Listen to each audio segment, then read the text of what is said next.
Me centraré en la gota que colma el vaso, porque lo que me llevaban a la militancia son cosas que vienen de más atrás. Un día en la sede del Partido Socialista de Cataluña,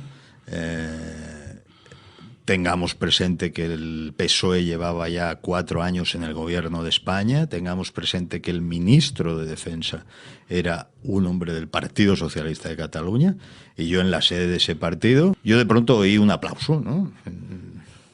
¿Qué ha pasado? ¿No? ¿Por qué aplaude la gente?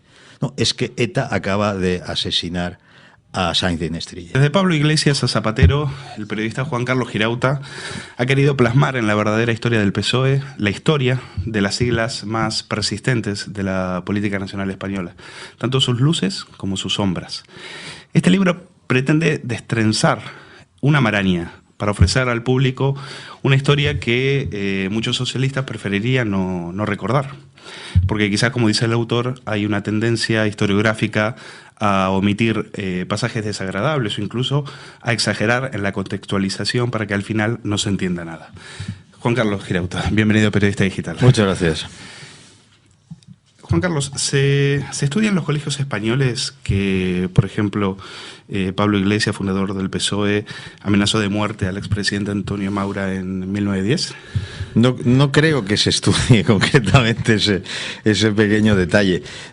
Vamos, no sé lo que se estudia ya en los colegios, pero lo que sí sé es que esa obsesión demostrada por los socialistas con la memoria histórica no se corresponde exactamente con recordar los hechos de su propia organización. Se corresponde más bien con una idea de utilización actual, de herramienta de política muy actual y de agitación y de propaganda de algo que tiene ya poco que ver con la historia, tiene más bien que ver con un cómic, con una historia en blanco y negro que ellos explican, y naturalmente la historia de su propia organización directamente no la explican. Hay muy pocas historias del PSOE, esa es la verdad, y bueno, ellos quedan en todo caso disimulados en ese magma respecto al pasado, esa confusión sobre el pasado.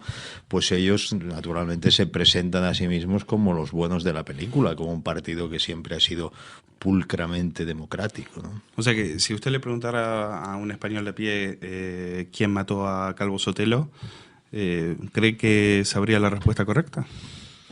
Yo creo que bueno, no lo sé, ¿no? Pero yo creo que no mucha gente sabe que fueron militantes socialistas, ¿no? Y fíjate de que el hecho del que estás hablando es el desencadenante último de la Guerra Civil Española, y sin embargo es posible que muy poca gente conozca la identidad de los asesinos, ¿eh? Por un lado tenemos el olvido colectivo, se ha querido olvidar los pasajes terribles del pasado, el fratricidio, etcétera. Por otra parte, gente que se reinventa un poco su pasado porque a lo mejor no está muy contenta de lo que hizo, sobre todo de lo que no hizo durante el franquismo. El Partido Socialista Obrero Español no es que no fuera protagonista del antifranquismo, es que prácticamente no existió. Entonces, claro, no lo combatió. Es que prácticamente no existió.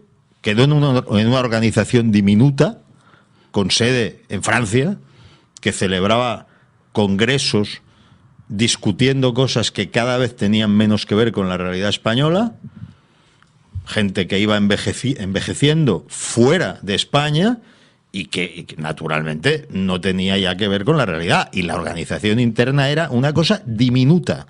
El antifranquismo en España fue básicamente el Partido Comunista de España, básicamente.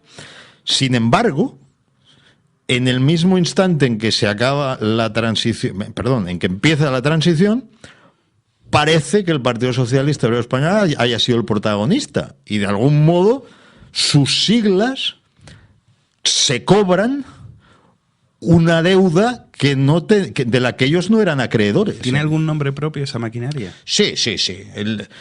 Mira, el nombre más importante de esa operación es Alfonso Guerra. Ese es el nombre más importante en el fondo, ¿no? El nombre más importante para la historia fue Felipe González, pero de aquella operación fue Alfonso Guerra. Él está convirtiéndose en un especialista en demoscopia, en procesos electorales, y lo está haciendo con los recursos de la Internacional Socialista, de algunos gobiernos europeos donde están gobernando socialistas o socialdemócratas, de partidos socialistas europeos que están en la oposición y que han decidido que en España, cuando falte Franco, ha de existir una alternativa de izquierdas que no sea comunista. Yo lo que quiero subrayar, y esa es un poco mi tesis, es que el PSOE murió a principios de los años 70 y nació otra cosa. Cuando hablamos del PSOE, en realidad hablamos de un partido que muere cuando Rodolfo Llopis no se puede presentar. Rodolfo Llopis ha sido el líder del PSOE durante 30 años, y en el exilio, los años más duros y tal, vamos, más duros, más grises, más oscuros, y no puede ni siquiera presentarse con las siglas, tiene que, pues, se presenta con sus siglas, pero le tiene que añadir una coletilla, histórico, ¿no? Porque hay un grupo de gente que ha arrebatado esas siglas. ¿Y en un espectro ideológico dónde situaría esa otra cosa que surge? Bueno, Felipe González, que es, digamos, el encargado de llevar adelante pues esa nueva etapa, él con Alfonso Guerra, está en la época en lo que podría ser pues una socialdemocracia a la europea avanzada, propia de la época, y su trabajo es justamente desideologizar al partido. Es decir, que una vez ellos han tomado el poder en el partido, hay un pulso memorable que tiene lugar en el año 79, en el cual él pues llega a dimitir para acabar imponiendo sus tesis de abandono del marxismo, ¿no? O sea que parecería, al escucharle, que Zapatero es un producto más auténticamente legítimo del PSOE que Felipe González. No, Zapatero es un producto de la posmodernidad. Zapatero es un hombre vacío de ideas, ¿eh? No digo que no le asistan algunas virtudes, que naturalmente las ha de tener, ¿no? No se llega a gobernar un país y a ganar 2 veces las elecciones siendo un imbécil, ¿eh? Cuidado. Pero sus virtudes tienen que ver, sus atributos tienen que ver con unas coordenadas posmodernas, donde la empatía personal o un cierto marketing político muy simplista puede en un momento dado funcionar, la explotación de ciertos recursos muy simples, pero no hay nada. Es decir, ahí debajo, si tú intentas ver qué distingue, qué ideario es el que distingue a Zapatero, no encontrarás nada. Y llega con una etiqueta que se llama Nueva Vía. Y Nueva Vía quería sugerir la tercera vía de Tony Blair, que sí era una cosa elaborada, que tenía detrás a Anthony Giddens y que estaba buscando una reelaboración de la izquierda después de la caída del muro de Berlín. Pero aquí no había nada parecido. Nueva Vía era una etiqueta. Era una etiqueta y un señor de León, vamos, que tampoco es de León, ¿no? Es de León, sí. Con Caldera, Blanco y Trini Jiménez, ¿no? Es decir, un grupo. No había nada. Cuéntanos la anécdota que, por llamarlo de alguna manera, que cuenta en su libro de qué es lo que le lleva a usted esa gota que colma el vaso y que le lleva a romper con su militancia en el PSOE allá por los años 80. Bueno, me pregunta por la gota que colma el vaso, ¿eh? y por tanto me centraré en la gota que colma el vaso, porque lo que me llevaban a la militancia son cosas que vienen de más atrás. Pero efectivamente hay una gota que colma el vaso, que es un día en la sede del Partido Socialista de Cataluña.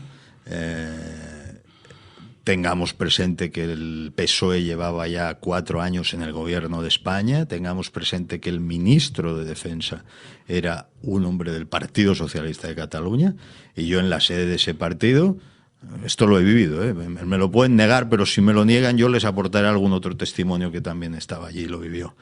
Yo de pronto oí un aplauso, ¿no? ¿Qué ha pasado? ¿No? ¿Por qué aplaude la gente? No, es que ETA acaba de asesinar a Sáenz de Inestrillas. Entonces yo en ese momento dije, yo no voy a continuar aquí. Es decir, yo no puedo compartir nada con una gentuza que está aplaudiendo un asesinato de ETA cuando ellos tienen el gobierno de España, además. El gobierno de España, y concretamente este partidillo que vive de las siglas del PSOE y que se llama PSC, concretamente este tiene la responsabilidad, a través de Narcís Serra, del gobierno, del Ministerio de Defensa. Y hoy día la izquierda tiene una carta de presentación en Occidente y aquí es lo mismo pero exagerado, que es la superioridad moral. Es decir, ellos se presentan como superiores moralmente, ellos por definición son aquellos a los que hay que juzgar por sus buenas intenciones, independientemente de que sus resultados sean aberrantes y deleznables y perniciosos, hay que juzgarlos por sus buenas intenciones, porque los malos son los otros. Aunque los malos, cuando gobiernan, creen empleo, pero son malos en realidad. Claro, todo esto ya vemos que es un disparate, pero ojo, que ese disparate sectario, esa línea divisoria de la sociedad entre buenos y malos, y ese conjunto de pequeñas causitas como el cambio climático y el aborto como un derecho en fin, ya saben, todo eso en un momento dado les ha funcionado, y les ha funcionado muy bien, ¿eh?